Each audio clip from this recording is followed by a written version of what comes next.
For the first few years of your student athlete's high school career, it is important to understand that college recruiting is really not starting, or the process will not start until really the junior athletic season or the junior spring. And so once you begin as a parent to understand that pathway to college, and you eliminate fear of missing out, or you eliminate fear of spots filling up in your student athlete not having an available roster spot, that will put you at ease, and more importantly, put your college athlete, your potential college athlete, at ease. And so let's start with the college baseball landscape. You know, with the new settlement that will be going into effect in April of 2025, all of college baseball will be affected by these changes at the Division I level, meaning that there will be roster cuts in order for Division I baseball teams to get to the cap of 34 roster spots. So if we just use the number 40 to keep things very simple, that means 303 NCAA Division I schools will have to cut 6 players, or a total of 1,800 players being cut from the Division I landscape. That, on top of the normal attrition attributed to the transfer portal, as well as the JUCO graduates that are getting into the Division I NCAA landscape.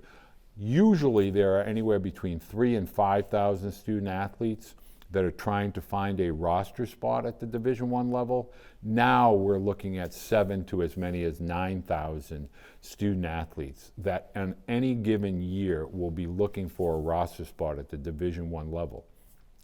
Pathway to college used to be from high school through travel baseball, and a recruiting class typically for high school student athletes would be anywhere from 10 to as many as 15, some cases as high as 20 incoming high school senior graduates into a freshman college baseball program. Now that number is going to be significantly reduced to a handful. In fact, we could say that maybe 3 to 5 high school seniors will be looking and competing for roster spots. So that really means for parents, we need to widen our lens. We need to kind of consider and look into, in a deeper capacity, NCAA's Division II and III, as well as the NAIA levels, Division I and II, as well as JUCO opportunities. And so when you're beginning to explore college opportunities, you want to begin to look at the geographical component as far as logistical demands that would put on you as a family with regard to, is it going to be a 3 or 4 hour car ride? Is it going to be a little bit further away that will require a train, a bus, or a plane? Do you want to be an active part and play an active role? Being a spectator at your student athletes' games. And so those types of dynamics will enter into the recruiting criteria or the list that you're putting together. Obviously, it comes down to the academic area of interest, projected major, social environment, campus size. All of those are going to play a significant part of kind of setting the parameters for the college opportunities that you are going to begin to look to explore. College playing time should not be a part of your initial list that you put together. Playing time is highly competitive at every level of college athletics. You as a parent, as well as a student athlete, need to understand, whatever your position, year after year that you are a student athlete at that school, college coaches are going to be recruiting not only athletes that play your position, but they're going to make sure that you're being challenged in order to become the best version of yourself. Competition is part of the college experience. And so you need all of that information when you begin to set and create your initial list.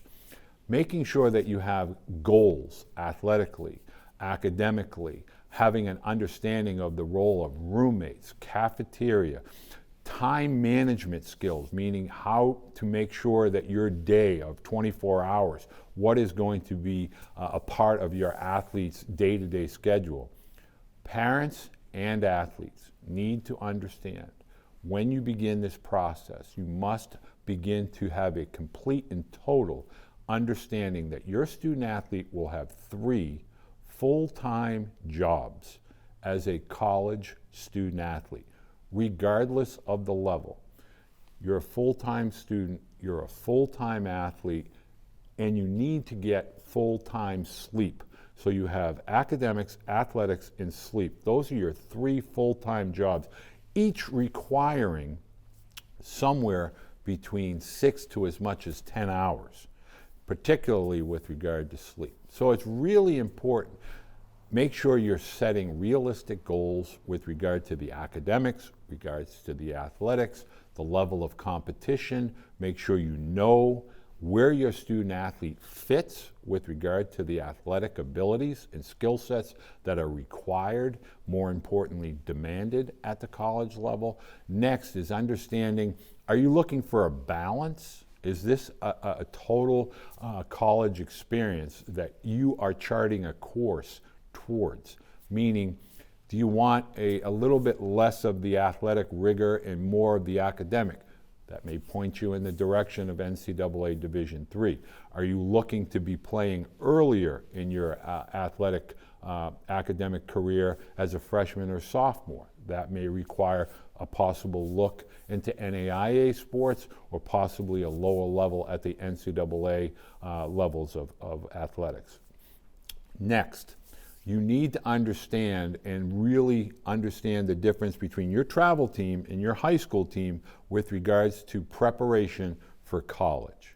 Are you truly being challenged as a potential college athlete at your travel level versus your high school level? High school, you're playing against multiple age groups with and against multiple ages, meaning freshman through senior year or the ages of 15 through 19. Travel or club level, you may be just doing a 15U, 16U, 17U, etc. So it's really important to understand and value the high school experience as well as the Legion experience, which is a similar model to high school, versus your travel.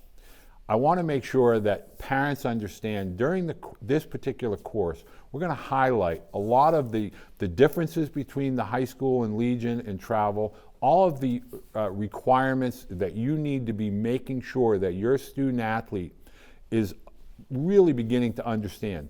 Topics such as time management skills, daily disciplines, the academic requirements, the nutritional requirements, all of the things that go together with the creation of the college student athlete that you need to be doing as a family, or more importantly, your student athlete needs to be doing in order to be the best prepared version of themselves when they begin to enter into college.